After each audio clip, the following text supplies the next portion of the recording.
Et pour aller plus loin, nous sommes avec Philippe Béchat, président des Iconoclastes. Bonsoir, merci d'être avec nous. Alors, ces accusations, le mouvement des Gilets jaunes, sous influence d'RT France, de notre média, on est dans quoi concrètement? Certains disent qu'on est dans la paranoïa. Ça y ressemble.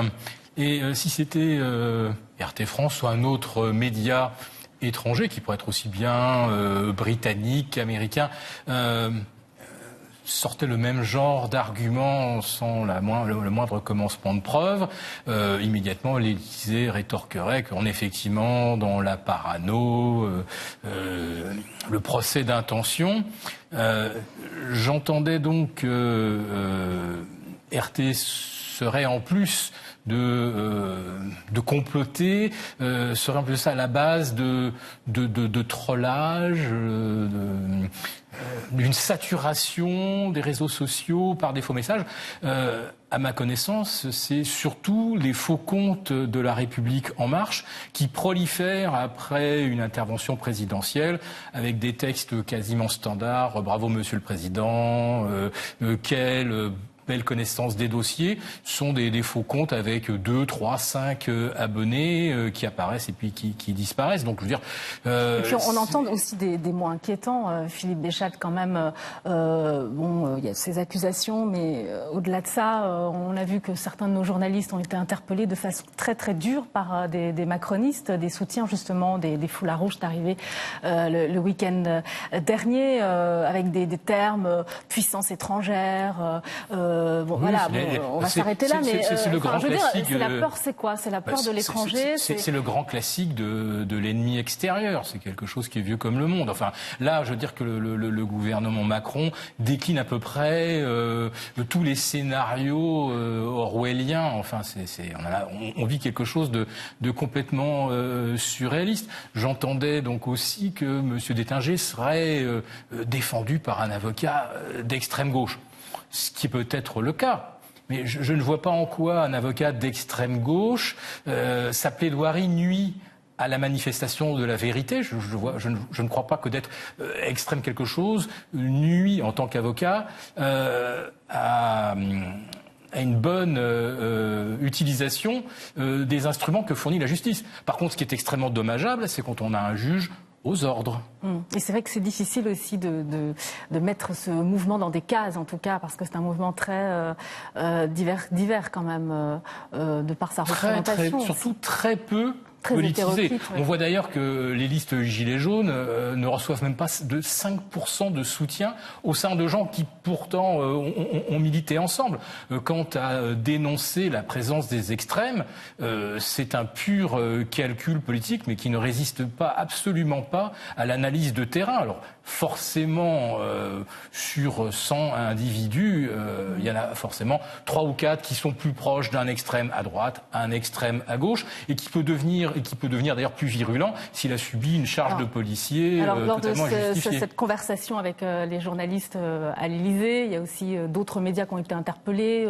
Vous, quel regard vous portez justement sur la couverture médiatique de ce mouvement des Gilets jaunes? Le président reproche à certains médias, d'avoir trop couvert justement ce mouvement des Gilets jaunes. Alors l'avoir couvert, beaucoup effectivement ont fait des directs presque H24.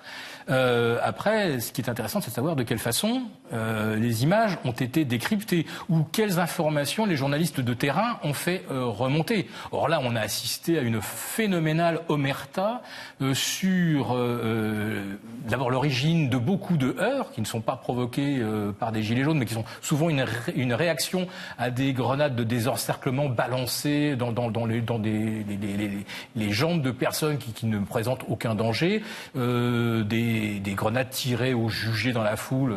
Si ça touche une tête, évidemment, ça fait mal, sans parler des flashballs. 9000 tirs de flashballs. Je tire les chiffres là du ministère de l'Intérieur, il y en a d'autres qui m'intéressent, c'est que les soi-disant casseurs Black Bloc bien identifiés seraient entre 150 et 300. Alors ça veut dire que chaque Black Bloc aurait reçu 30 flashballs pour cesser ses exactions. En fait, ce qui est absolument hallucinant, c'est que pratiquement aucun, justement, Black Bloc n'est touché par un flashball, n'est arrêté de façon brutale et efficace. Ce sont toujours des gens qui, a priori, sont pas franchement les plus virulents, qui se retrouvent avec les blessures les plus graves. Et les mêmes Black Blocs resservent à chaque manifestation. Ils sont toujours 150 à 300, mais il y a longtemps qu'ils auraient dû être arraisonnés. Et pour terminer, un mot sur Emmanuel Macron qui s'entretient avec des journalistes à l'Élysée. C'est un peu la méthode Hollande, on s'en souvient. Ouais. C'est une option qu'il avait écartée au début de son mandat, puis finalement il adopte cette option. Vous en pensez quoi ? J'en pense que quelque part, il écoute quand même ses conseillers en communication. Mais là encore, on pourrait lui retourner les arguments qu'il emploie contre Détinger ou les Gilets jaunes. Il accuse M. Détinger d'employer les termes, je ne sais pas, d'un avocat d'extrême gauche. Mais quand on entend M. Macron dire « c'est pas Bibi, un pognon de dingue, c'est Jojo en gilet jaune ». Mais qui lui a conseillé de parler comme ça ? Est-ce que ça aussi c'est une façon présidentielle de s'adresser ? Enfin, on vit vraiment des moments extraordinaires. Mais moi, je pense que là, ce genre de déclaration, elle est destinée à faire le buzz. Et c'est juste un contre-feu face à l'affaire Kras Benalla et Makhmoudov. Et là, on découvre effectivement que le garde du corps personnel de M. Macron passe des contrats, alors qu'il est encore habilité secret défense, qu'il a des badges d'accès à l'Élysée, il passe contrat avec un oligarque russe. Est-ce qu'on imagine seulement que M. Poutine laisserait un de ses gardes du corps offrir sa prestation de service à un PDG occidental ou M. Trump laisser l'accès au bureau ovale à un garde du corps qui serait en même temps en contrat avec un oligarque chinois. Enfin, je dis, on vit des choses surnaturelles. Ouais, c'est une affaire qui le rattrape aussi, cette affaire Benalla, avec des révélations. Je pense que les déclarations de M. Macron sont destinées à faire un contre-feu, justement en employant des expressions qui vont buzzer, comme on dit. Merci beaucoup, Philippe Béchat. Je rappelle que vous êtes président des Éconoclastes.